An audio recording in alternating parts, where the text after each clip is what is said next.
just that you must be on the tall end. There you go. Easy. Better? Just had Yeah, to, I'm not very sorry, I'm not very savvy with my technically savvy. technically savvy, that's the word. Nice one. How's your day? Oh, it's been a busy day today. I've been up at the hospital having scans and running around all over the place, but Okay. I'm ready for bed. You're one of those old people like me. Oh, I'm normally in bed by 7. This was a stretch. I bet. Oh, well, thanks for hanging out. It'd be cool to have a chat.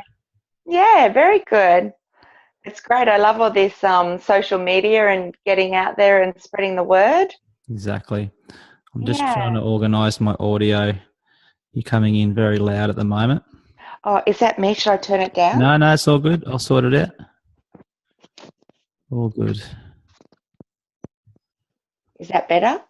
Perfect. Oh, there you go. Perfect. And now, are you holding the phone? Yes. I can see your hand. Oh, hang on. Is that better? Yeah.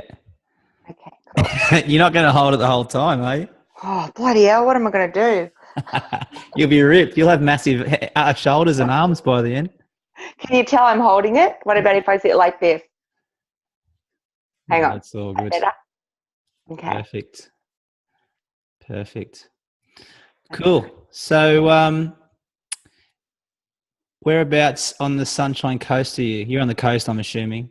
I am. So I live in Warana, which is near Kawana. Along the water. Yeah, we are. We are sort of very close to the beach. Nice. Which is nice. I can hear the waves.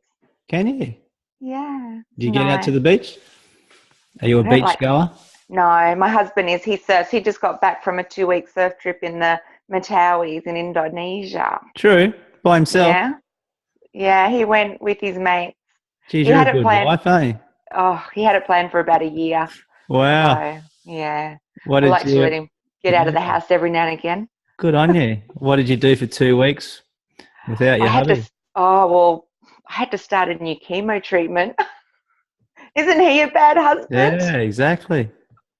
No, we had it planned for so long, his trip. So I just said, go. I have heaps of friends and chemo's not a new thing for me. So I'm not really dependent on him to be by my side all the time. Yeah, got it. Yeah. Jeez, he would have had a great time.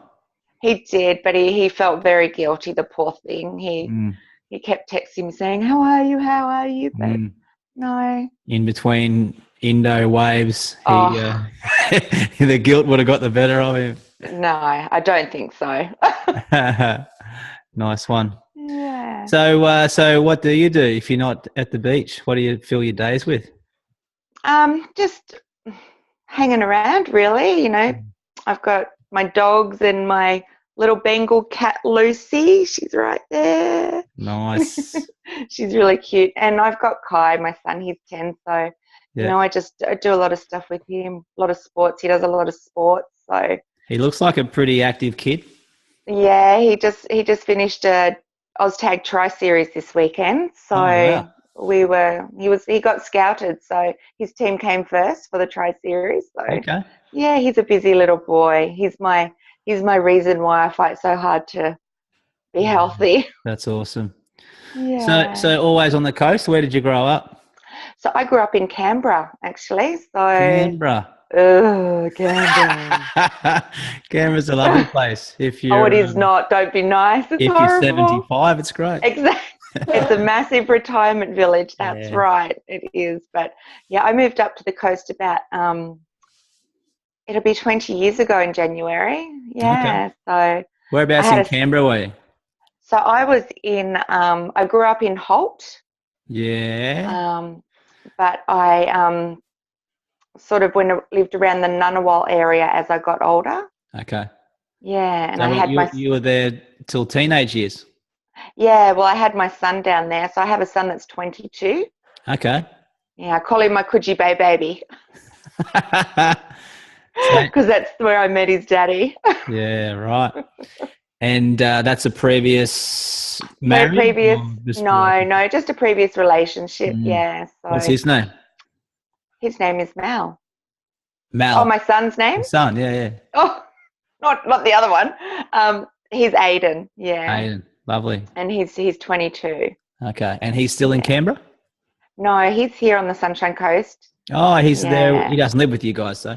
He wasn't living with us, but he is back living with us at the moment. So, yeah, he's a dogman for cranes. So he's a busy boy. What's a dogman mean? So he hooks up the cranes. Ah, okay. So it's very, very, very, very proud of him. Yeah. Good job, good money. Yeah, sounds long hours. Pretty serious gig. Yeah. Sounds like hard work too. I would struggle with it. Yeah. I'm sweating just talking about it. Yeah. Very, very tough job. Yeah. Oh, I bet. Okay, so you're in Canberra for a good up until your 20s? Yeah, up until I was about 27, I decided to pack up my car with Aiden. I had left a relationship and decided to make a fresh start. My dad lived up on the Sunshine Coast, and I moved up here. And a few years later, I met my husband, Jason. Wow. Yeah. And where did you meet Jason? So we actually met through my a girl I worked with. She's now my sister-in-law because she's married to Jason's brother. Yeah. So Jason was a bit of a breeder when I met him. He had 3 kids. Yeah. Okay. And I had 1, and then we had 1 together. So wow. Then we had the 5 kids between us. I don't know how I used to work and raise 5 kids. Did all 5 kids live in the house? They did, week on, week off. Yeah. Right. So 1 week you would have how many? 5. And the other week you'd have 2. 2. Yeah. Which week did you look forward to? Neither. Neither. I don't know how we survived that. They're all grown up now because he's got twins. They're 24. Okay. And Tyson's 18. So they're all grown up now. And we've just got Kai, who's the little 10-year-old. Yeah. Yeah. Oh, 11. He turned 11 about 2 weeks ago. Oh, there you go. Geez, Mother of the Year, you are. Oh, gosh. I know. Did you find issues in moulding the 2 families together early on? You have no idea. Blended families? Well, I do actually. I have some ideas, but I want to hear how did it go? Yeah, not good. It was really tough being a stepmom. I think my biggest problem was trying to make the kids really love me. It was very hard because the twins were 11 and Tyson was 4 at the time. It was really, really. That's Jason's boy to someone. Yeah. So it was really hard blending the others, blending us all together as a family. Quite stressful.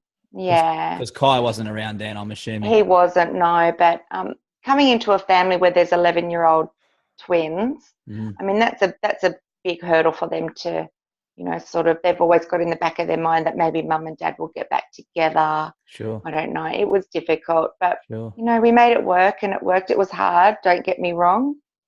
It was really tough, but we've all come together now. Yeah, that's awesome. What do you think you were doing in the early stages that wasn't? Start again. What were you doing in the early stages that was making it not gel so much? And I'm only just making assumption.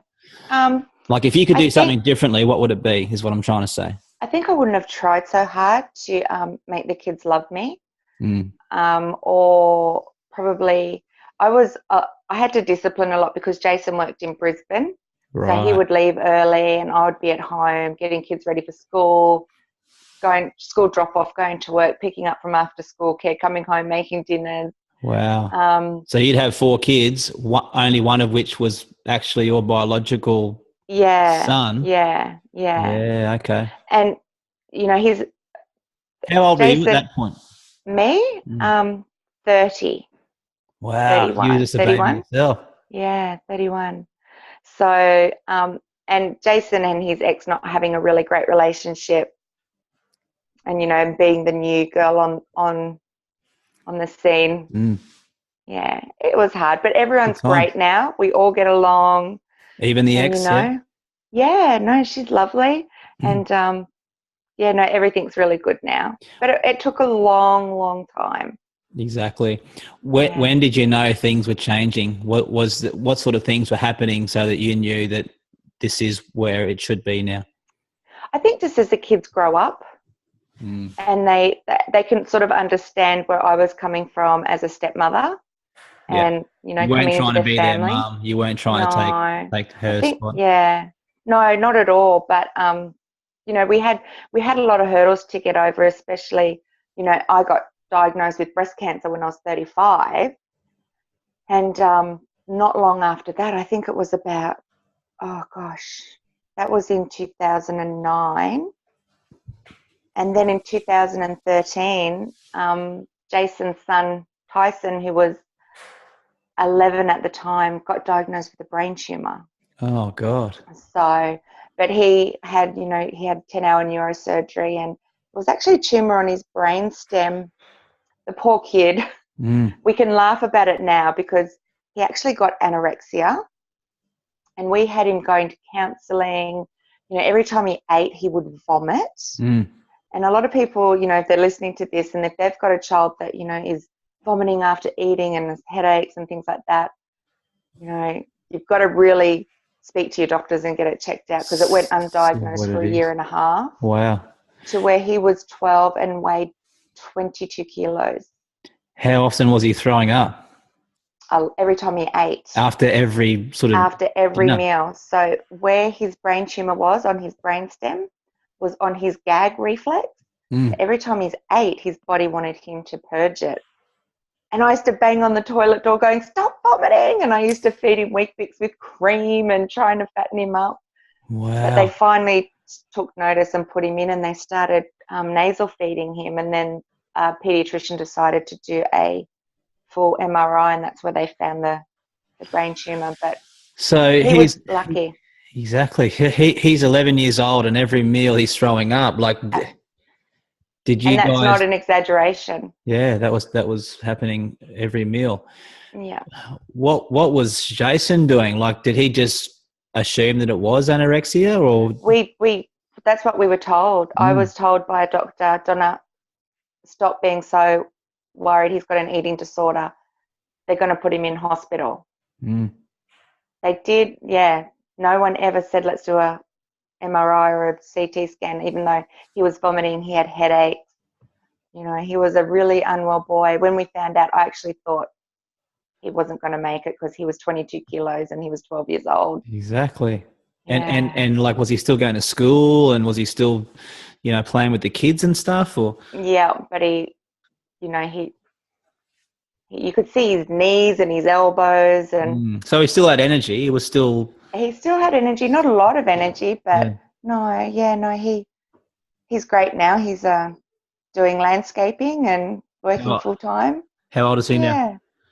He's 18. Oh, and 100% healthy, all 100%. As soon as they took that tumor out, he had a Hungry Jack's the day after. Straight Hungry to Jack's, and did not vomit. Nice. Yeah, oh, he wow. had the HJs, yeah. Geez, that would have been a massive day in his life. Oh, absolutely. It was just, it was just relief when, and it was a benign tumor, but it was called a juvenile astrocytoma, but they can grow back. So he still has scans every year now. Yeah. Okay. Yeah. And all the other kids, all good, clean bill of health. All good, clean bill of health. How did the kids go in that molded environment? Did they all get along, even from early on? It was difficult for my son, Aiden, because he'd only ever really had me. Him and his dad and I had split up when he was quite young. When I found out I was pregnant. Yeah. So he was not involved with his son until he was 13. Wow. When I first got breast cancer, and I decided it's about time this dad steps up to the plate, and rang him, and they have a great relationship now. But I wasn't the sort of person that badmouthed his father. I just said, look, he wasn't ready for a baby, and I wanted you all to myself when he was growing up. And so he was only ever used to really it being him and I. Sure. Yeah. was that 100% your sort of doing to get the dad involved? Or had he said throughout the years he'd like to be involved? No, he didn't. He didn't want to be involved in the beginning. Okay. Yeah.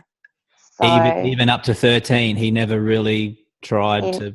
No, he never did. Wow. So how did you have his details? I remembered his name. Ah, so good old Facebook. Was Facebook around and no. Well, he used to write me some letters, and I had photos and things. So I kept a little box. He just wasn't ready to be a dad. Sure.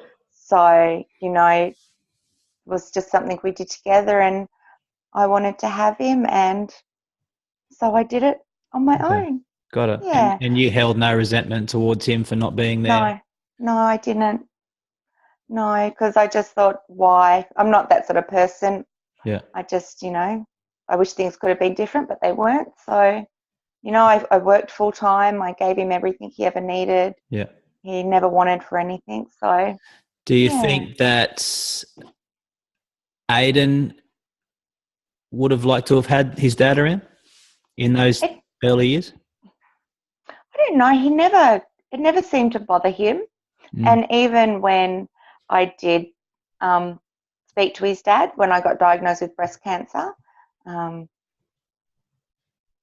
found his dad and spoke to him, and he wasn't here nor there whether or not, he was excited about getting to meet his dad, and because they're so alike. Yeah. They're just twins. Yeah. Yeah.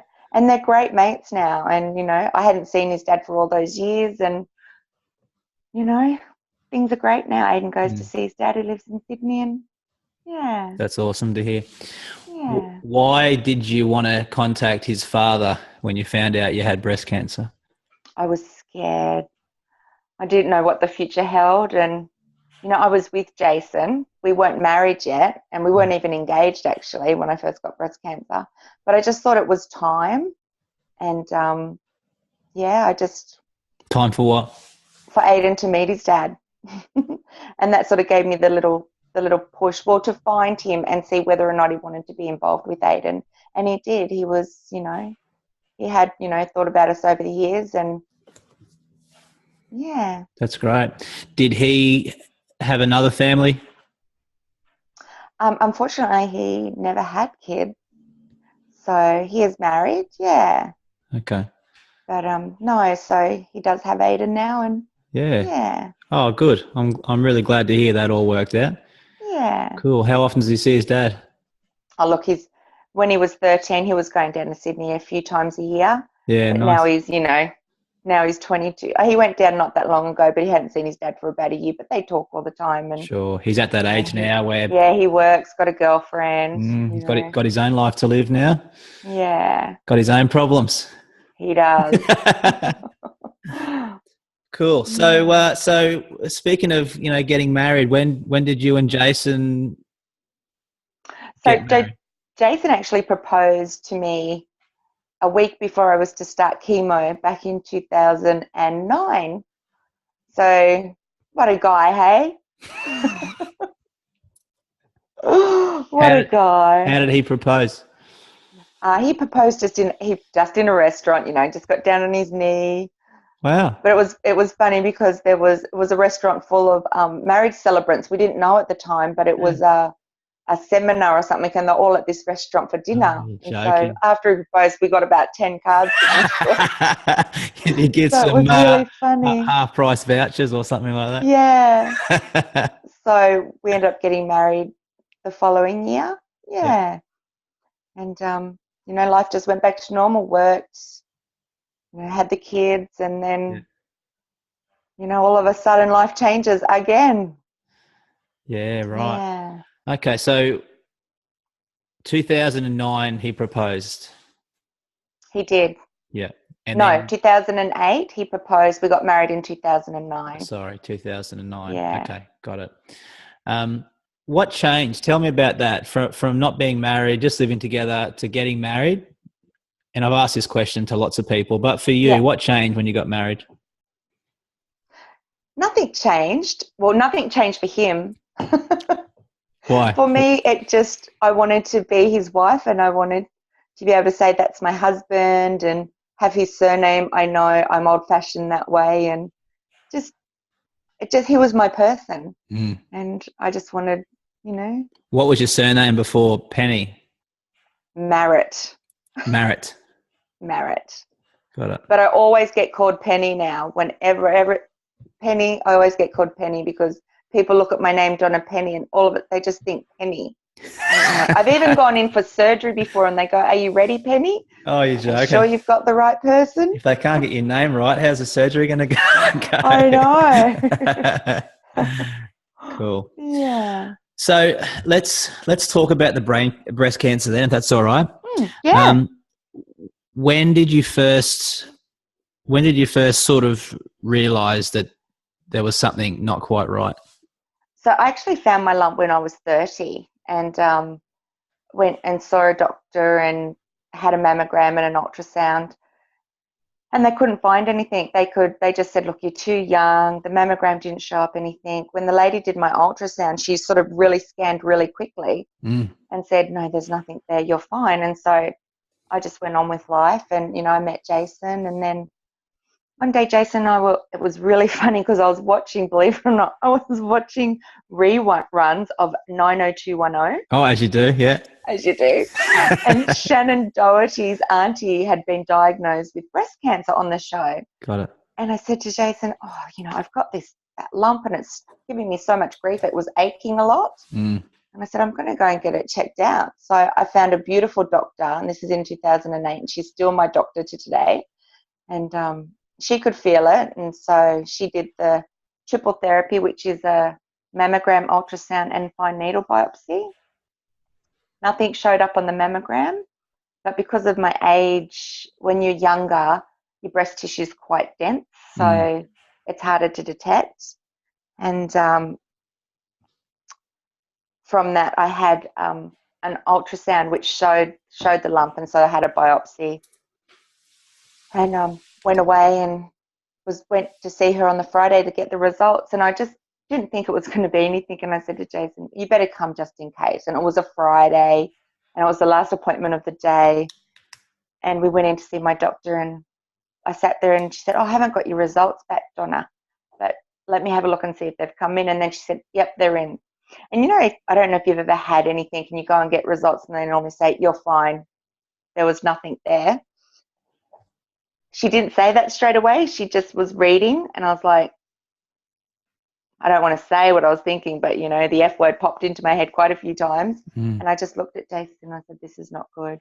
And she just looked at me and said, "Sorry, Donna, but you've got malignant cells." And I was like, "Malignant cells? Does that mean I've got breast cancer?" And she's like, "You've got breast cancer." So, it was just a whole whirlwind of emotions. And but I was lucky. What? Let me just ask, right? Because there's a lot of stuff I'm assuming that's going through your head, through Jason's head, all around that time, leading up to going into the appointment. Where was your head at? Look, I didn't think I had anything wrong with me. I honestly really believed that it's not going to be anything. I was too, I was 30 and not 35. Just a baby, yeah. Yeah, and Kai was only 20 months old, and you just think, I always followed Belinda Emmett and Jane McGrath, and I was always that person that bought the pink ribbon in October. And no, it wasn't going to be me, it'll be nothing. And that nothing turned into something. And okay. So you guys, Jason hadn't proposed yet. You guys were living together. Kai was born 20 months old, you said. So there was 5 kids in the house. And the doctor drops this bombshell. How was the drive home from there? Yeah, it was surreal. We didn't even go home, actually. We went to a friend's house. And I just was like, shit, I've got breast cancer. And, this is just was really surreal. But I'm the sort of person, right, well, I've got it. Let's just get on, do what we've got to do and get it started. We were a little bit it was a Friday as well, so we couldn't do anything. We couldn't speak to any surgeons or see anyone until Monday. And then when Monday came around, there was a big breast cancer conference on in Germany. So most of the people were overseas at this conference. And, so you ring breast screen, breast clinic, but they didn't want to have anything to do with me because I wasn't over 50. And, it was just, we just had to wait until we got to see somebody. And, they told me it was so small. I'll just have to have it taken out and a bit of chemo and I'll be fine. And so that's just what I thought I had to do. And so I waited 6 weeks for my first surgery, and I worked. I went back to work. I was working at a beautiful place called Ocean Orthodontics. I was a treatment coordinator there, and they were fabulous. Yeah. And went back to work and had my surgery. Let me jump in, right? Because 6 weeks is a long time when you've just been given that diagnosis. Yeah, but they told me it was so small. They said, Donna, it's so small. And it was so small. It was like, people don't realize with breast cancer, anything over 5 centimeters is really big, but mine were like 0.7 of a millimeter. Oh, wow. It was, it was tiny. Yeah, right. And so how would you notice a lump that small? I don't know. I think it's just the intuition of your body. I'm pretty in tune with my body. I always know when something's wrong. Sure. And I always know when my cancer's progressing. Yeah. So I don't know. Something just drew me to that part of my body. And it was because it was aching. Yeah. But it didn't end up being one. It ended up having 3 tumors in there that didn't show up. Wow. So 6 weeks, you go in for the first appointment. How was that? So went in, I had my surgery. And so what happens, you go and you have what's called a lumpectomy, where they just take a part of the breast and try and get a clear margin. So we went back to get the results of that. And the surgeon said, Donna, unfortunately, we didn't get clear margins. So what it meant is I still had cancer cells. So I actually had what was called DCIS, which was pre-cancer cells around the outside that they couldn't get clear margins. So he told me I had to have another surgery, and I just looked at him and I said, get rid of it. Take it off. Yeah. I don't need it. Just get rid of it. I've got, children. I just want to be healthy. And that ended up being the right decision for me because... What do you mean by that? Get rid of the whole breast? Is that what you're saying? Yeah, I wanted a mastectomy. I didn't want to have another lumpectomy. I said, take it off because I just don't want to go back and forth doing this. And I just had a feeling it was worse than what they were telling me. Not that they knew it was, but I would have had to have had a mastectomy anyway because I ended up having 3 tumors and pre-cancer cells in every part of that breast. Wow. Yeah, so. Was that a big decision? It sounds like it wasn't. No, it wasn't. I don't know. Probably because it was so saggy from breastfeeding anyway. It didn't bother me. Get rid of it. I'll get some new ones. Exactly. Out with the old. Yeah, no. And you know what? I wasn't one. I remember when I had the mastectomy and when I woke up from surgery and I knew my breast was gone, and I had quite big breasts. My nickname was Jugsy. Oh, so there you go. You could just imagine. Yeah. And I'm going to assume it's because you didn't like, not necessarily because you liked milk. No. Yeah, right. For something else, I'm assuming. Yeah, and I could feel that it was missing, but I didn't look. And so when they wheeled me back into the room, I said to Jason, I said, you look first, babe. You look first. And he did. And I just had a clear tape over the incision. And I looked at his face, and Jason's so surfy, dude. You'll be right. You'll be right, babe. It's all right. Sweet. It's fine. It's sweet. Yeah. Yes, no worries. Yeah. So. And that's how he was. And I did boy-girl really good. So, I was flat-chested here and I had a boob here, but yeah. But then I did actually decide to have the other one removed as well 12 months later and reconstruction done. Was that just because I didn't want to go through all this again. Yeah, right. Yeah. Was there any lumps on the other breast? No, it was fine. Okay. It was perfectly healthy breast. So Right. they did tell me that. But then I went through all that grueling chemo, and then I just thought I never ever want to do chemo again, and I will never do chemo again. Mm. But life goes on as normal until you get dealt another blow. What does that mean? So what actually happened is I had got to my 5 years, and so they tell you that if you can get to 5 years of not having a reoccurrence, then you're pretty much cancer free and you're out of remission. So when I got to my 5 years, I went and had a full body bone scan, which is what they do. Yeah. And it actually showed up a problem with one of my ribs, but they told me it was just a bruised rib, and I had been go-karting a few days before. Yeah, right. And I came second, so I was throwing myself around that go-kart track. You were moving. I was moving, and but still, something told me something wasn't right. And so I went and had what was called a CT PET scan. And a lot of people don't know about CT PET scans, but they can pick up malignant cancer cells. They get highlighted. It's a special scan that you have down in Brisbane. So I went and had this scan, and I was sitting at the hospital, and I opened up this booklet that was my results.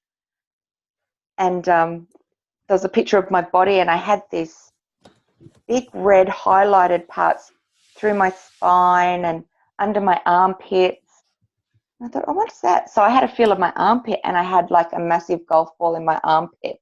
Wow. That you had never noticed. That I hadn't noticed. Wow. And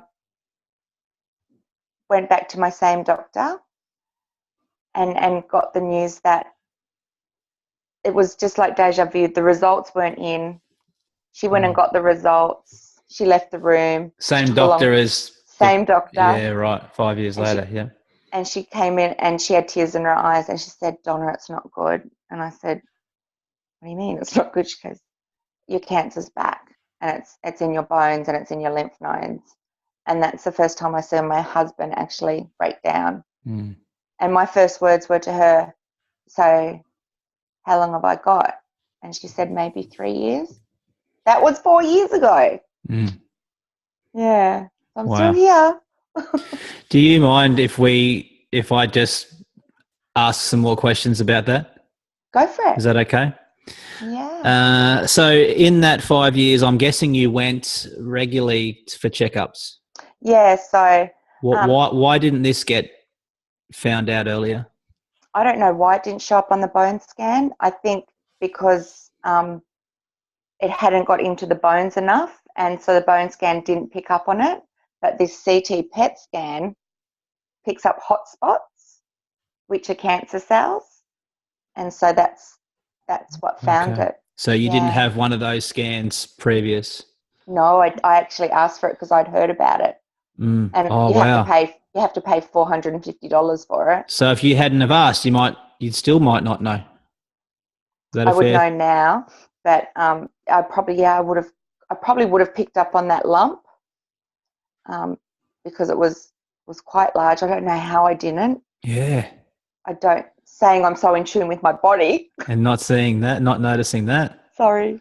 Yeah. You just thought it was when you just tried to whack someone at go-karting. You just thought it was a little bruise or something. Yeah. So. Okay, so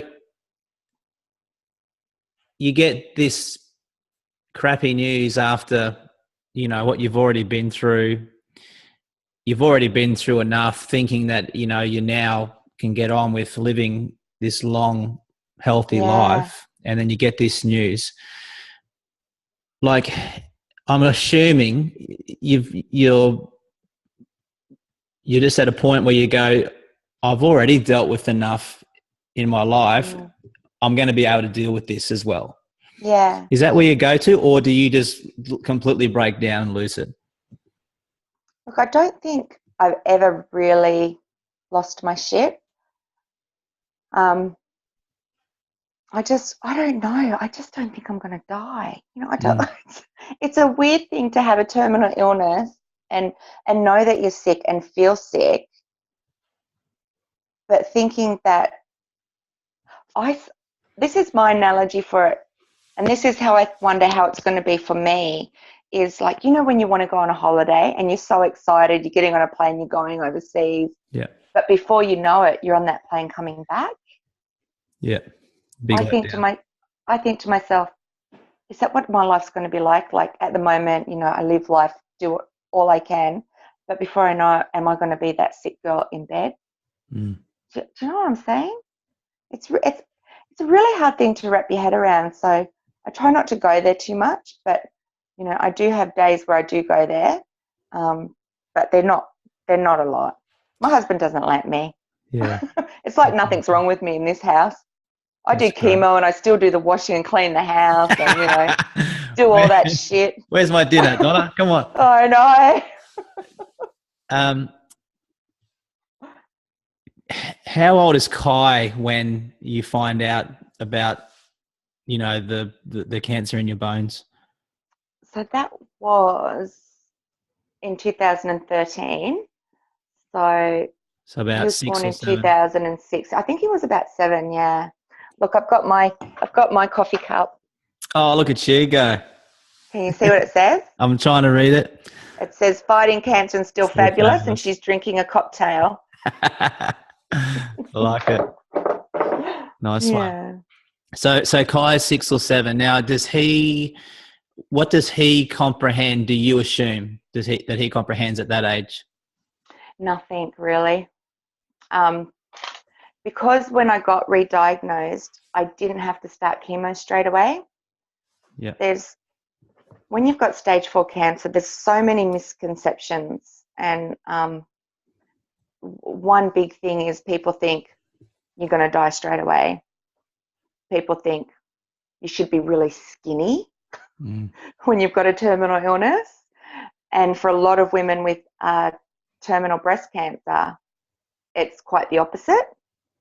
A lot of people, you know, I just think they think that they have you dead and buried. And I mean, I thought that. I was told probably I'd have 24 months to live. So I don't know. At what point, let me ask this question, and it's a bit of a technical question. Mm-hmm. At what point does the textbook say this is now terminal? When it spreads beyond the breast. Right. So once it goes to your bones or your organs, it's no longer curable. It becomes what they call terminal or stage 4 breast cancer, or the new one that they like to use now instead of terminal, which I hate, is palliative. Because I would much prefer to say terminal than palliative, because palliative to me is I'm in palliative care on my deathbed. That's right. And that's the term that they like to use now in at least terminal field. Sounds cool. I know, and people get it. As soon as you say, I'm terminal, they're like, shit, man, really? You look so good. Yeah. I wish my insides looked as good as my outsides. That's right. What's one thing that you...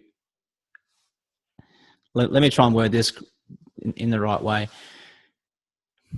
What's a couple of things that you really want to make sure you get to see or experience?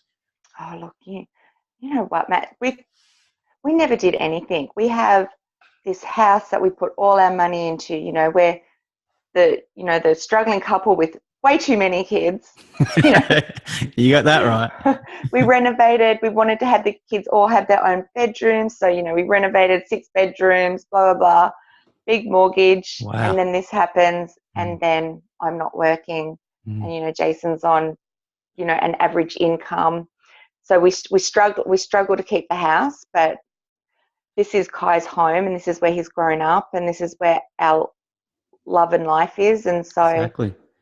How many kids are still in the house? 2. Only 2 now? Yeah. Wow. But I tell you what, you can fill up those spare rooms with shit. I bet.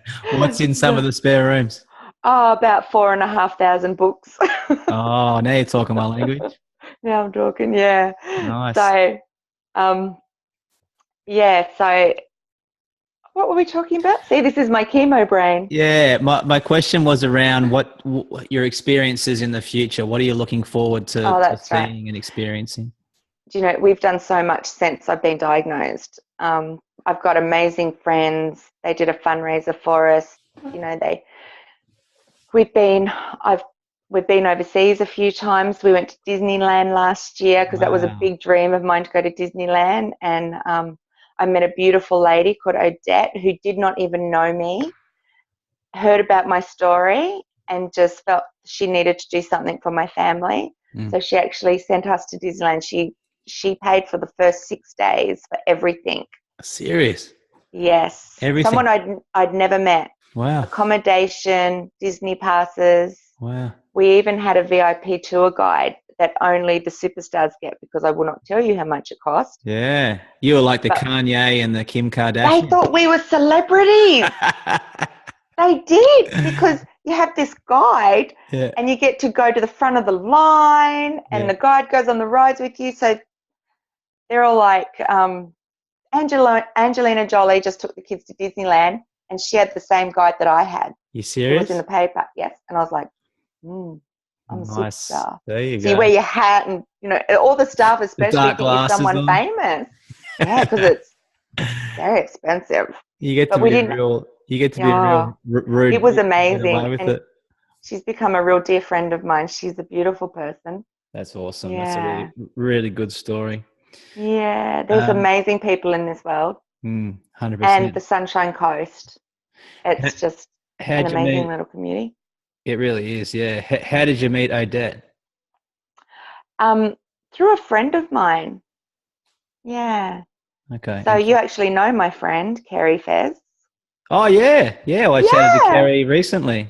Yeah. She's a So superstar. she's one of Odette's friends, and that's how Uh-huh. Odette heard about me. Yeah. So Oh, got it. Oh, there you yeah. go. The small little tight community. That's right. It always. I mean, I lived on the coast, but I haven't lived on the coast now for a little while, and Yeah.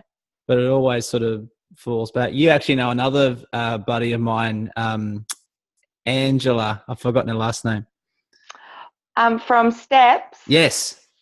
What's her and last name? She's going to hate me. oh, Miles. Angela. Miles, yes, Angie, yeah, she's Yeah, beautiful. she is. She's a doll, that lady. Yeah. She's fabulous. I got a lot of time for her. We went to Vietnam together as part of our masters, and yeah, I see her once a month and give her a hard time. It's always fun. Oh, she just came to my wedding renewal. Yeah, I noticed the photo. Yeah. She, I won't. I Oh, won't. there's some very bad photos. That's what I weddings are ashamed all about. myself. Yes. Donna, you were saying something before, and it reminded me of Michael J. Fox. Speaking of celebrities, and when he was diagnosed with Parkinson's disease, he said that his life then began. Exactly. Do you feel like that in any way? Absolutely. Absolutely. I used to always think, you know, when I had early stage breast cancer, you know, people say you get cancer and you have these life-changing moments. I never had that. And I was like, you know, it's just cancer. And, you know, I had chemo. I worked through my treatment, you know, Wow. and I just did what I had to do. You know, we had a mortgage to pay. Mm. It wasn't until you sort of, and I was told I was going to live to be an old woman because my cancer hadn't spread to my lymph nodes. Yeah. So, and having chemo would clean it up.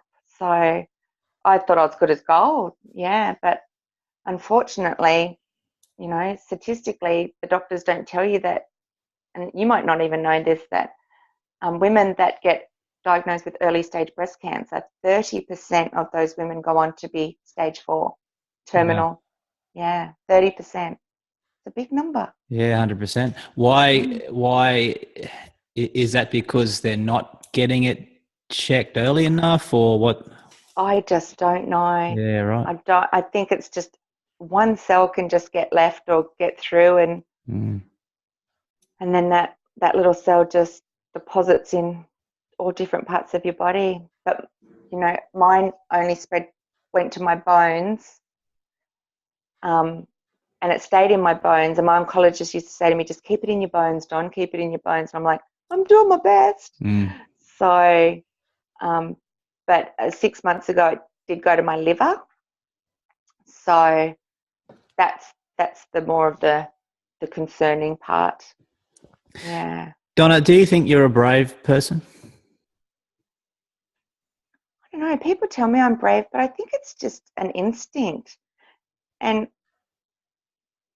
I'm a big believer, and this is, don't take this the wrong way, or I don't want to upset people, but I'm a big believer that I was born to get this. Nothing I did in my life's part was going to change the outcome of my life. This is just how my life is supposed to be. And whether I, did all those naughty things when I was in my teenage years or, not so teenage years and, did that contribute to it? I don't know. Would I change anything that I've done? No.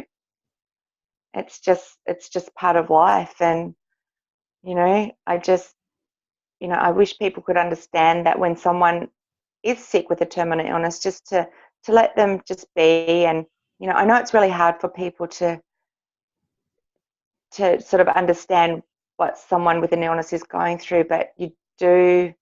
I tell you, Matt, if I took every remedy and everything that people told me to take, I'd probably be dead.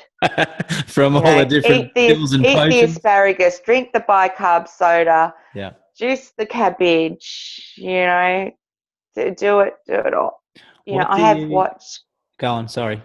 I've watched a lot of friends. I know there's Eastern and modern medicine, Western medicine. I'm a believer that you should do both. Yeah. I know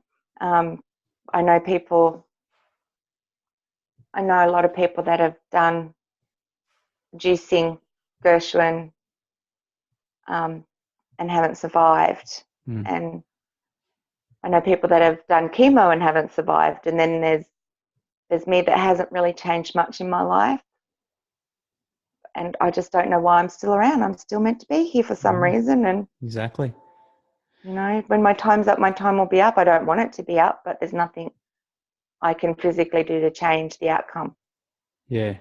Yeah. Wasn't that deep? Yeah, well, I need some more wine. Hang on. Oh, I know. Where's my wine? I should have got a wine. I didn't think to have a wine. So after 7 p.m, it becomes a wine chat, less of a coffee chat. Okay. So keep that in mind for the next one. Yes. What would you, when people do come and talk to you about this sort of stuff and it's a general conversation, and I can only assume that, for them, they're not wanting to say the wrong thing or it's a little bit uncomfortable for them in their own way, right? How can people best chat to you about the cancer? Oh, look, I'm such an open book. I really like to share my story and sort of let people see what it's like to know someone or see someone going through, chemo and all the drugs and the good side and the bad side of it. I just think just be there for someone. I mean, you can offer them up, what you want to offer them, but if you can feel that the person is like, how do I say it? It is a really hard one because I don't like to upset people. And but just by being, social media and things like that, I do get a lot of things from people that I don't know. I can cure you. Oh wow! I did a book thing the other day. A book, like a little, we're all self-publishers. Got together and we all had our books together. And just some random guy came up to me and told me, I know someone that can cure you. And you just feel like telling them bad words, but you don't. You politely say, oh, that's lovely, thanks. Take the card and put it in the bin. Do you ever not do that? Do you ever say, mate, get out of my face? No, I've never done that. Yeah. No. No. I think with my mum, I get a little bit upset. Poor mum. She moved up from Canberra to be closer to me. Wow. And and she always says to me, "You're not going to die from this. I know it." You know what mums are like, and very much in denial, and still very much in denial. And it's like, Mum, you've just, because I'm so blasé about it. Like, I'll say to Jason, "What are you going to do when I'm dead? How are you going to look after Kai? How are you going to know what sport he's going to play?" Yeah. Or, rub my feet, I'm dying. And he still won't rub my feet. He doesn't want to touch my manky feet. He tells me. Oh, that's so awesome. Do you guys have that sense of humor around this sort of stuff? Yeah, I do. I think sometimes I think I'm trying to protect myself. Sometimes I'm just like it. Sometimes I think they don't care enough at home. So I do tend to throw things around. Why do you say that? Why do you say they don't care? Might upset them because they're boys. You know what boys are like. Come on, Matt. They like to stick their head in the sand, pretend nothing's happening. Yeah. But, I agree with what you're saying 100%. And I'm a big believer in what you see versus what I see are both very true, right? Yes. It's true for you and it's true for me. And yes, we can bury our heads in the sand, and I'll only speak for myself. Yes, I can bury my head in the sand, but it doesn't mean I don't give, I'm not all in this and supportive 1,000,000%, right? I'm just going to show it differently to maybe how you want it to be shown at certain times. And I know. It's I can be a tough cookie sometimes, and I know that they care, and I know that they care, and and they'll just come out and say something, and I'll think, this is really hard for them as well. I'm the one that's going to be gone. I won't know I'm gone, but they're the ones that are going to have to be the ones that stick behind while I'm not around. Yeah. Do you know what I mean? And I've got to sometimes sit back and think to myself, Don, it's not just about me going through this. It's the whole family. It's everybody. It affects everybody. All your friends. Exactly. Everybody. Yeah. And sometimes I become a little bit maybe desensitized to other people's feelings. Yeah. Like 7.5 billion other people, I think. We're all guilty of that. Yeah. I want to talk about Kai for a minute, if that's all right.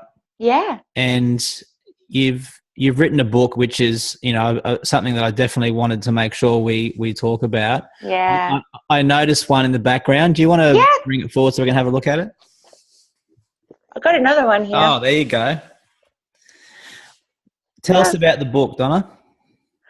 So what I found with this book is, trying to explain cancer to a child is especially a child that is at an age where they're more understanding of what's going on.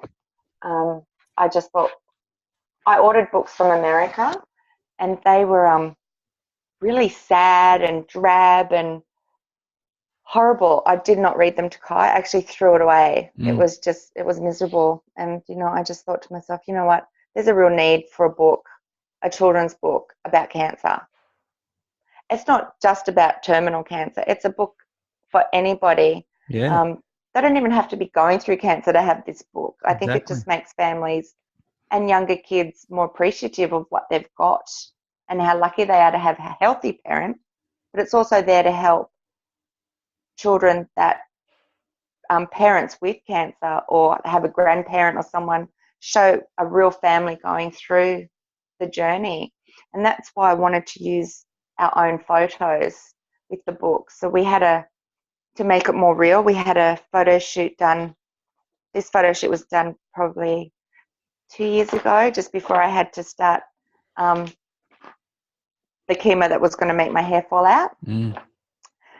And I was just trying to get you a nice picture. Oh, that's a beauty. Yes. Love See it. how times change? You still look gorgeous. It wasn't that long ago. But I just wanted to write a book in a way that kids could understand, and especially medical terminology as well. Like in the book, I have what's called a power port in my chest. So that's where they do all my treatment through. So in the book, we talk about that being a special plug, that the doctors put mummy's medicine into. And I do mention the word terminal. Not palliative. No. No. Yeah. And we just said that it just means mummy's cancer is never going to go away. But the doctors keep it sleeping with special medicine. So as long as we can keep it sleeping, then mummy's going to be okay. So that's just a little bit that's actually in the book. Sorry, go on. We actually called it Why My Mummy, is because, and this is the second time I saw my husband cry, is he was driving Kai to school one morning and he came home and I was sick in bed, and he sat on the bed and he said, Kai just said to me, out of all the mummies in the world, why my mummy? Why is this happening to my mummy? And and I went, that's the name of the book. Why my mummy? And Jason's sitting there crying and I'm like, that's the name of the book. I'm terrible, Muriel. Did you? I mean, that's even in a Hollywood movie that'd make you cry, right? Did you? It did, yeah. Did you get emotional about that? Yeah. I still do at times when I talk about Kai. So yeah, I just couldn't imagine leaving him. And that's my biggest concern. Yeah, definitely. So why not just explain all of that to him? Why share that with the rest of the world? Because I thought there was a need for it. I've seen so many of my friends that I've met through cancer with kids, and there's little books through the Cancer Council, but they're just dull. And you wouldn't want, just not interested in reading them. And from the feedback that I've been getting, there's such a need for this kind of story. I mean, you've got all different stories about, bullies and, lots of other things that happen in children's lives now. I just thought, it was never going to be a money maker. I end up giving most of them away. Wow.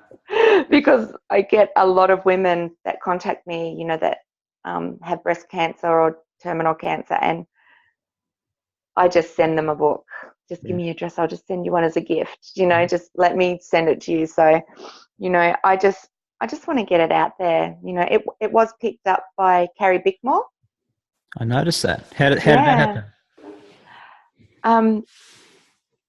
Someone from the Daily Mail saw my Why My Mummy Facebook page and saw a little video clip of Kai reading part of the book. And so they wanted to do a story on the book, and it just sort of snowballed from there. And how long ago was that? That was beginning of last year. Yeah. So we needed to raise some money to actually publish the book. But I don't know, do you know of a company called What the Fox? Yeah, with Chris Childs and yeah. Do you know Chris Childs and all them? I do. Yeah. So it's just funny how it happened, because I'd written this book and just put stupid photos on it, just to go with the pictures. And Ingrid, I don't know if you know Ingrid, who's their editor. Yeah, my son and her son are in the same soccer team. Oh, she's beautiful. Yeah. She's the editor, and I said, and I knew Ingrid, and losing my train of thought, and I just said to her one day, I said, look, I've written this book, and I know you're an editor. Could you have a look at it for me? And because I'm such a shit speller, and my grammar, oh God, I tell you. And I took it into her one day, and she had a look at it, and she told Chris Childs about it. And I had met Chris Childs once, I think, or twice maybe. And she came to me and said, Donna, we are going to get this book ready for print for you as a gift. will work with you. And basically, I just had to get it printed. They did everything for me. I worked with them with the color and the design, and then they did a crowdfunding where you offer something in return to see something come to life. Mm-hmm. Have you heard of those? Yeah, I've done one recently. Yeah. Oh, did you? Yeah, it's called the $10 experiment. I offered $10 out, and I said the person with the best idea can have this $10. And what ended up happening was people gave me money, so it's up to like $1,500 now. It's just really, really snowballed. Yeah. Wow, that's awesome. Done well. So we wanted a target of 10,000, and we got like 20,000. Oh, joking. I know. That's why I say I've got 4,500 books sitting in my bedroom. So, what is there? Is there a bigger goal with the books? Like, it's great to be giving them out to people, and they're obviously getting so much out of them. But is there a bigger goal for you? Anything, when I sell a book, because I do have the website. Mm-hmm. Give it a plug. Oh, okay. It's Why My Mummy, www.whymymummy.com.au. And that's got all the information about us on there, and you can purchase books from there. Really, you know what my dream would be is to, I'd love to pay my mortgage off before I pop off. Or, what's his name? I did write to Gina Reinhart asking her to pay my mortgage, but I never heard back from her. So I think I was going to do, who's that rich guy that does all the casinos? And he was going out with Mariah Carey. Oh, James Packer. James Packer. Do you know him, Matt? Do you know him? No, I don't. Do you know him? James. See, I was thinking about sending him a book. You should. I'm not backwards at coming forward. Yeah. And a lot of people say to me, Donna, what you do, and I said, well, I'm really not doing it to be not be famous or just to be out there. I'm doing it for my family, because I know that if something did happen to me, that I want them to be secure. So, and I don't think Jason will be very secure, because I don't know. He is just a male after all. I know. He's a good egg. He is. He's a sexy man. Donna, let me ask you something. And this is advice for someone that has maybe just found out that they have some sort of cancer or some sort of serious illness, that they've just recently found out about it. You going through your journey, what sort of advice would you give to those people and their immediate family? Wow. It's a really difficult question, because sometimes you just want to be left alone. Sometimes you want your family around you. Just embrace each other. Don't put off tomorrow. What's that saying? Don't put off tomorrow what can be done today. Tell that person you love them. I'm a big, don't hold grudges. I used to sweat the small stuff. And this is the thing. I used to be really intense. Ask my husband, flip off the handle, or, now nothing bothers me anymore. It's actually really subdued me, I think. And surround yourself with, don't Dr. Google much. Dr. Google, why not? Oh, I had myself dead and buried today, so What'd you do today? What happened? I'm having, does that come up on your screen? Oh. No, it looks fine. Okay. I've been having a lot of problems since I've had this chemo, and I'm really bloated. I look about 9 months pregnant. It's terrible. And there's a thing called, you can get fluid when you've got liver cancer. And if you've got this type of fluid, it's game over. You pretty much don't have very long to live. I think it's anywhere from 1 to 4 months. Right. And so I was running around today having scans, because everyone said I've got fluid in my stomach. So I, Google, I was like, shit, I'm goners. But it's not. It's just I'm having I'm not going to go into specific details, but hopefully I'll give birth soon. Yeah. And it won't be a white baby. Got it. And everything slowed down in my gut. It's just a reaction to this new chemo that I'm on. But my hair is supposed to fall out, but it's not falling out yet. So that's a good thing. Yeah. So I'm happy with that. But so don't Dr. Google. Don't Dr. Google. There's some really great places to go when you've got a diagnosis. There's Bloom Hill on the Sunshine Coast. They're a great little cancer centre where you talk to someone. Don't keep it bottled up. Let people know how you feel, and stop saying yes to everything. Learn to say no to the pills and potions and powders and learn to say no to people and just love yourself and take time for your being. I think because there's nothing worse, and that's something I never forget, is those waking up in the middle of the night with that pit in your stomach. It's just the worst feeling in the world, but it does get better. When you get told you've got a terminal illness, I think it was months before I stopped waking up with that dreaded doom and gloom feeling.